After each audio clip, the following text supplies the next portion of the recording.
Hello everyone, welcome to my channel tech classes. So आज की इस वीडियो से हम टाइम सीरीज़ एनालिसिस शुरू करने वाले हैं, जो कि बहुत ही ज़्यादा इंपॉर्टेंट टॉपिक है अगर आप डेटा एनालिस्ट या फिर डेटा साइंटिस्ट के लिए तैयारी कर रहे हो। टाइम सीरीज़ एनालिसिस एक ऐसा इंपॉर्टेंट टॉपिक है जो बहुत लोग इग्नोर कर देते हैं when they are preparing for their job. Time series analysis का मतलब क्या है कि आप एनालाइज करना चाहते हो टाइम सीरीज डेटा। कंपनीज में जितने भी डेटा होते हैं वो टाइम सीरीज डेटा ही होते हैं।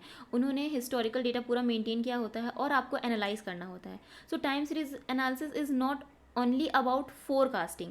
लाइक कुछ लोग होते हैं जो अरीमा सरीमा मॉडल सीख लेते हैं, उसको अप्लाई कर देते हैं डेटा पे and then they will create the forecast और हो जाता है उनका टाइम सीरीज एनालिसिस। ऐसा बिल्कुल भी नहीं होता है। टाइम सीरीज डेटा को अंडरस्टैंड करना अच्छे तरीके से, किस तरीके से उसमें पैटर्न्स है, ट्रेंड है, क्या सीजनैलिटी है, किस तरीके से हम उसको फाइंड कर सकते हैं, क्या ऑर्डर होगा मॉडल का, ये सारी जो चीज़ें हैं वो आता है टाइम सीरीज एनालिसिस में।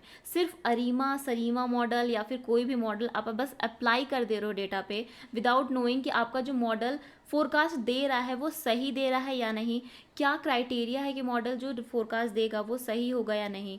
ठीक है, तो ये सारी चीज़ें हम टाइम सीरीज एनालिसिस की इस सीरीज़ में कंप्लीट करेंगे और लास्ट में एट द एंड हम एक टाइम सीरीज एनालिसिस का एक प्रोजेक्ट बनाएंगे जो कि आप अपने पोर्टफोलियो में ऐड कर सकते हो। ये सीरीज़ जो मैंने बनाई है वो ध्यान में रखते हुए बनाई है aspiring data analyst and data scientist, और जो एज अ डेटा एनालिस्ट और डेटा साइंटिस्ट वर्क कर रहे हैं उनके लिए भी।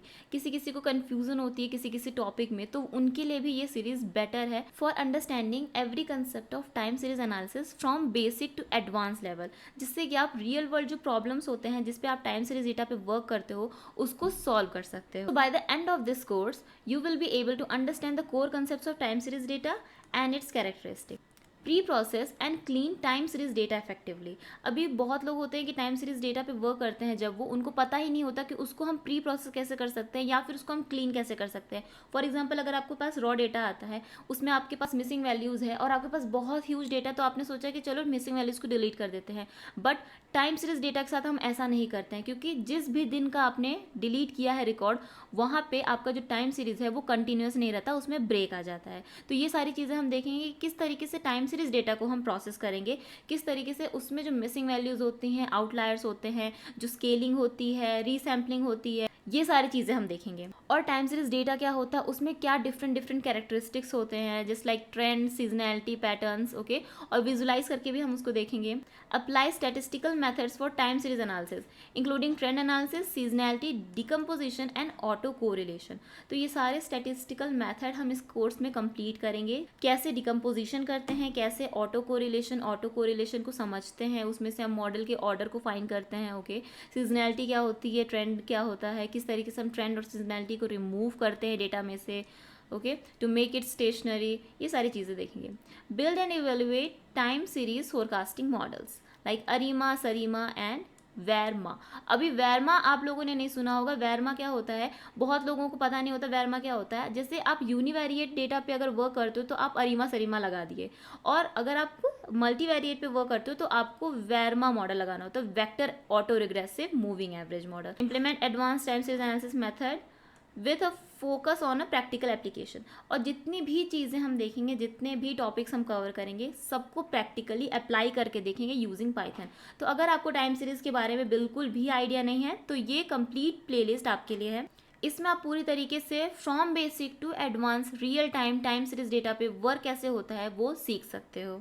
सो नेक्स्ट आ जाते हैं करिकुलम में क्या क्या टॉपिक्स हम कवर करने वाले हैं। सो सबसे पहले हम समझेंगे what is time series data क्या होता है एंड टाइम सीरीज एनालिसिस क्या होता है। सो उसमें हम क्या देखेंगे, डेफिनेशन, रियल लाइफ एग्जांपल्स, की characteristics of time series data, okay, characteristics of time series data, और मेन गोल क्या होता है जब हम टाइम सीरीज एनालिसिस करते हैं तो, ओके। नेक्स्ट जो मेन टॉपिक है वो है टाइम सीरीज डिकम्पोजिशन। अब जो हम कैरेक्टरिस्टिक पढ़ रहे हैं उसको कैसे हम एक टाइम सीरीज डेटा को डिकम्पोज करेंगे इन ट्रेंड, सीजनैलिटी, साइक्लिक। अब साइक्लिक भी दो तरीके से हम देखेंगे, इकोनॉमिक साइकिल्स क्या होते हैं, बिजनेस साइकिल्स क्या होते हैं, ओके। रेसिड्यूअल्स जो नॉइज होते हैं डेटा में वो क्या होते हैं, and types of decomposition model. दो तरीके के डिकम्पोजिशन मॉडल हम पढ़ेंगे, एडिटिव एंड मल्टीप्लिकेटिव। और इन सबको भी हम देखेंगे किस तरीके का आपका जो टाइम सीरीज प्लॉट हो रहा है, कब वो मल्टीप्लिकेटिव आप अप्लाई करोगे, कब आपको एडिटिव अप्लाई करना होगा, okay. STL decomposition means seasonal and trend decomposition using Lewis method. So how does it differ from classical decomposition? Classical decomposition means this one is the classical decomposition. और यहाँ पे हम STL process का use करके कैसे decompose कर सकते हैं टाइम सीरीज डेटा को, वो देखेंगे. Choosing the right decomposition method, किस टाइप का डेटा हमारे पास रहे तो हम कौन सा टाइम सीरीज डिकम्पोजिशन यूज़ करेंगे, classical one and STL one. तो दोनों में हम कंपैरिजन भी देखेंगे. नेक्स्ट आ जाएंगे हम जो बहुत ही ज़्यादा इंपॉर्टेंट टॉपिक है एक टाइम सीरीज डेटा के लिए, दैट इज़ स्टेशनैरिटी. तो हम देखेंगे क्यों हमें स्टेशनैरिटी की ज़रूरत है. अभी कुछ लोग जो अरिमा सरिमा मॉडल अप्लाई भी करते हैं वो क्या करते हैं कि वो स्टेशनैरिटी चेक करते हैं. अभी क्यों स्टेशनैरिटी चेक करना है, ज़रूरी है एक टाइम सीरीज डेटा को स्टेशनरी होना, ये सारी चीज़ उन्हें पता भी नहीं रहती. और इंटरव्यूज़ में ज़्यादातर फोकस इन्हीं सब पे किया जाता है कि ये जो चीज़ हो रही है वो क्यों हो रही है. तो आपके पास एक प्रॉपर आंसर होना चाहिए उसका, और ये तब तक नहीं आएगा जब तक से आप कंसेप्ट को अच्छे से नहीं समझोगे. So why do we need stationarity, and then what are the different types of stationarity. First one is the strict stationarity and second one is the weak stationarity. So testing for weak stationarity में हम दो test को देखेंगे, ADF test and KPSS test. Okay, testing for strict stationarity, इसमें भी हम एक test देखेंगे that is KS test. Okay, which one to choose, किस यूज़ केस के लिए स्ट्रिक्ट स्टेशनैरिटी जो है वो ज़रूरी है और किस यूज़ केस के लिए वीक स्टेशनैरिटी से भी काम चल जाएगा.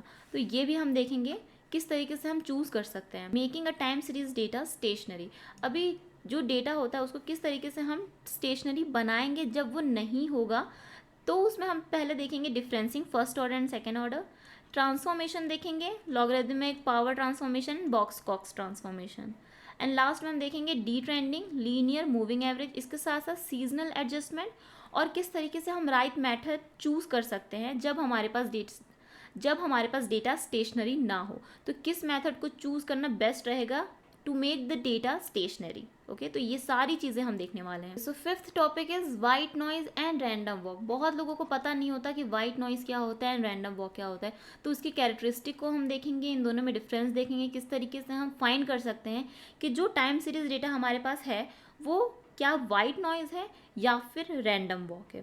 Okay, so identifying white noise and random walk, किस तरीके से हम आइडेंटिफाई कर सकते हैं.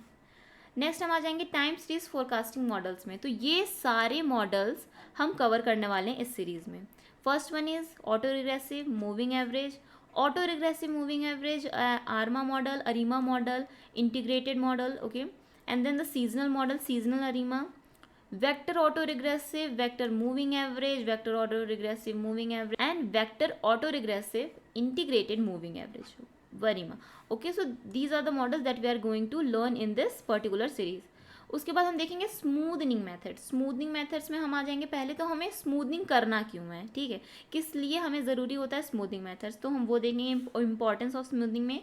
एंड देन हम देखेंगे मूविंग एवरेज. मूविंग एवरेज में हमारा 3 टॉपिक आ जाता है, simple moving average, weighted moving average and exponential moving average. Next हम देखेंगे एक्सपोनेंशियल स्मूदिंग, जिसमें आ जाएगा सबसे पहले कि हम अल्फा जो वैल्यू होती है उसको सेलेक्ट करना होता है, तो किस तरीके को किस यूज़ केस के लिए हम किस तरीके का अल्फ़ा सेलेक्ट कर सकते हैं जिससे हमारा जो रिजल्ट है वो ज़्यादा स्मूथ आए, ज़्यादा एक्यूरेट आए. Single exponential smoothing SES, holes linear जिसको हम कहते हैं डबल एक्सपोनेंशियल स्मूदिंग, और होल्ड विंटर्स जिसको हम कहते हैं ट्रिपल एक्सपोनेंशियल स्मूदिंग मेथड. फिर हम देखेंगे difference between exponential moving average and exponential smoothing. Next आ जाता है Granger causality test. Okay, this test is mostly perform for these model vector models. Okay, auto correlation and partial auto correlation function.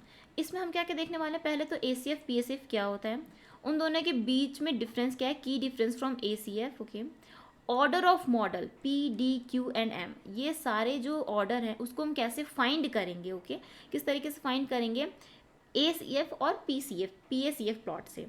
So identify करेंगे हम models ACF और PSF से. Okay, तो जो भी चार्ट रहेगा उसी में से हमें ऑर्डर फाइंड करना होता है और ये देखना होता है कि कौन सा बेस्ट मॉडल रहेगा, क्या वो ऑटो रिग्रेसिव रहेगा, क्या मूविंग एवरेज रहेगा, क्या फिर अरीमा रहेगा. अभी कुछ लोग क्या करते हैं कि सारे मॉडल्स अप्लाई करके देखते हैं कि कौन सा बेस्ट एक्यूरेसी दे रहा है. तो अगर आप ये कंपनी में करते हो, कंपनी में आप सारे मॉडल्स लगा के देख रहे हो, वो काफ़ी ज़्यादा कॉस्टली हो जाता है क्योंकि उसमें आप कंप्यूटेशन रिसोर्सेज जो हैं वो काफ़ी ज़्यादा यूज़ करते हो. ठीक, तो मोस्टली ऐसा होता है कि आपको आपको टाइम सीरीज डेटा को पहले अंडरस्टैंड करके एक एक्यूरेट मॉडल निकालना होता है। आप 2-3 मॉडल में ट्राई कर लो, अब आप पाँचों मॉडल में ट्राई कर रहे हो कि कौन सा बेस्ट रहेगा, तो वो चीज़ आपका जो होता है वो कंप्यूटेशनली काफ़ी ज़्यादा हाई लेवल का हो जाता है। Most of the time companies का डेटा ऐसा नहीं होता कि आपको डेली का डेटा मिल रहा है, कभी कभी ऐसा होता है कि आपको मिनट्स का डेटा मिलता है, सेकंड्स का डेटा मिलता है, और कभी कभी तो मिली सेकंड्स का भी डेटा मिलता है।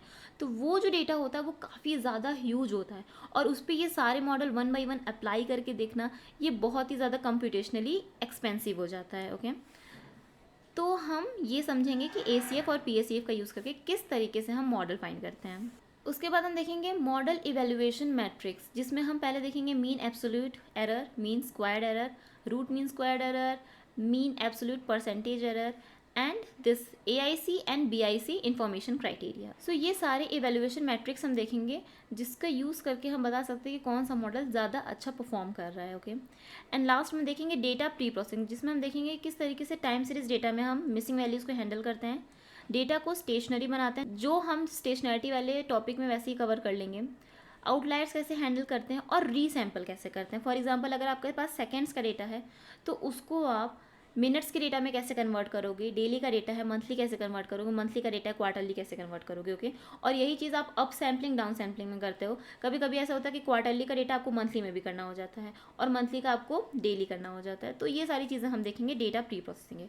तो this is the complete curriculum of the time series analysis playlist. I hope you find this video helpful, और ये सारी जो टॉपिक हैं इस पर 1 बाई 1 अब वीडियो आने वाली है मेरे चैनल पर। तो अगर अभी तक आपने मेरा चैनल सब्सक्राइब नहीं किया है तो सब्सक्राइब कर लीजिएगा, नोटिफिकेशन बेल ऑन कर लीजिएगा, जिससे जब भी मैं लेटेस्ट वीडियो डालूँ आपको अपडेट मिल जाए। और अगर वीडियो अच्छी लगी हो तो लाइक कीजिएगा। Thank you.